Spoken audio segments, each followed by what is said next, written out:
आज हमारा पढ़ाई में मन नहीं लगता। क्यों नहीं लगता है? कारण तो बहुत सारे हैं, लेकिन हाँ, आज इस वीडियो को देखने के बाद आपका पढ़ाई में मन लगेगा। मैं ये नहीं कहूंगा, किताब अपने आप खोलोगे, अपने आप किताब खुलेगी और पढ़ाई में मन तो छोड़ो, दिल, दिमाग, फेफड़े, आत्मा, केकड़े फेकड़े सब लगेंगे। अब बात ही ऐसी बोलने वाला हूं। देखिए, पढ़ाई में मन नहीं लगता, उसके पीछे एक कारण है बहुत बड़ा। वो है कारण है सिर्फ एक ही शब्द है, बस एक ही शब्द बोलूंगा, बस उसके अलावा दूसरा शब्द नहीं बोलूंगा। वो शब्द है ये इंटरेस्ट। हिंदी में बोलते हैं रुचि।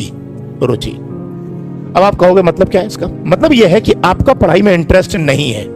क्यों नहीं है? क्योंकि आपको शायद पता है क्या है, आप पढ़ाई को टारगेट समझ रहे हो, लेकिन पढ़ाई जो है वो टारगेट नहीं है। एक्चुअली टारगेट तो आपका कुछ और है। टारगेट आपका कुछ और है। इस टारगेट तक पहुंचने के लिए पढ़ाई एकमात्र साधन है। पढ़ाई एकमात्र साधन है।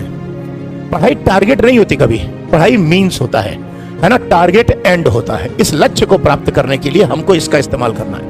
मतलब अगर मुझे दिल्ली पहुंचना है तो दिल्ली पहुंचने के लिए कार या मोटरसाइकिल का जो भूमिका निभाती है वो पढ़ाई निभाती है, और इसी में हमको इंटरेस्ट नहीं है। अगर मतलब इसमें इंटरेस्ट नहीं है तो इस टारगेट तक नहीं पहुंच पाएंगे।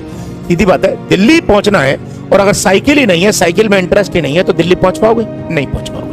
इसलिए अगर दिल्ली पहुंचना है तो जिस माध्यम से जाना चाहते हो उस माध्यम में इंटरेस्ट होना चाहिए, उस माध्यम में इंटरेस्ट क्रिएट करना पड़ेगा। अब आप कहोगे साहब मैं इंटरेस्ट क्रिएट कैसे करूं? मैं एक बात कह रहा हूं आपसे, बस एक ही बात फील करना। मैं आपसे पूछ रहा हूं, सपोज करो जो फांसी की सजा मिल रही है वो मान लो किसी को मिल रही है, मुझे मिल रही है, तीसरे को मिल रही है, किसी को भी मिल रही है, और हमको पता है कि कल सुबह 5 बजे फांसी होने वाली है।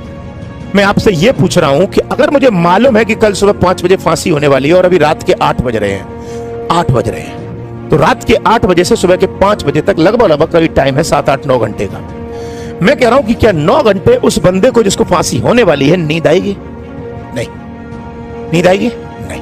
कोई ये कहे हाँ आएगी, पॉसिबल ही नहीं है। इंसान के पैर काम करना बंद कर देते हैं। क्यों? क्योंकि उनको मालूम है कि हमारी जान जा रही है, हमारी जिंदगी का आखिरी क्षण है। फील करो इस वक्त, फील, आखिरी क्षण है। जब इंसान का आखिरी क्षण होता है तो वो कुछ भी करने को गुजर जाता है। मुझे मालूम है कि मैं 2 घंटे बाद मरने वाला हूं, तो मैं 2 घंटे में वो सब कर सकता हूं जो जिंदगी में मैंने नहीं किया। बस आपको यही करना है। अगर आपका पढ़ाई में मन नहीं लगता तो आप ये बात ध्यान रखो कि आपके पास बस यही समय बचा हुआ है। आपका समय धीरे धीरे मुट्ठी से निकलता जा रहा है। एक मुट्ठी में रेत ले लेना, रेत, बालू, रेत ले लेना और मुट्ठी को ऐसे कर देना, मालूम ही नहीं चलेगा मुट्ठी से रेत कब निकल गया। आपके हाथ से भी टाइम निकलता जा रहा है। अब इसको, टाइम को आपको यूटिलाइज करना है। यूटिलाइज करने के लिए बस एक ही फॉर्मूला है, सामने मौत खड़ी है। उस मौत से अगर बचना है तो समय का सदुपयोग करना पड़ेगा। ध्यान रखिएगा, हम लोगों के पास, चाहे वो आप हैं चाहे मैं हूं, 50, 60, 70 साल की जिंदगी है, उसमें करीब 20 साल तो हमने निकाल दिए, यानी कि करीब 1/3 जिंदगी निकाल चुके हैं। अब ये एक साल आप लोगों ने पढ़ाई करके अपने ड्रीम को पा लिया, तो बाकी के सारे साल आपकी जिंदगी मौज ही मौज है। और अगर बाई चांस को आपने आगे की जिंदगी अगर सेट करनी है तो तुम पढ़ाई कर लो, और नहीं करनी है तो पूरी जिंदगी स्ट्रगल ही करना पड़ेगा। बस याद रखना, इसके आगे मैं कुछ नहीं कहूंगा। बस याद रखना, जब भी पढ़ाई में मन ना लगे, सामने देख लेना मौत खड़ी हुई है। उसके अलावा आपके पास या हमारे पास कोई रास्ता नहीं है। मैं भी आज जब कोई चीज पाने वाला होता हूं ना, कोई पाने की इच्छा होती है, तो बस एक ही चीज सोचता हूं, मेरे सामने मौत खड़ी है, मेरे पास कोई रास्ता ही नहीं है।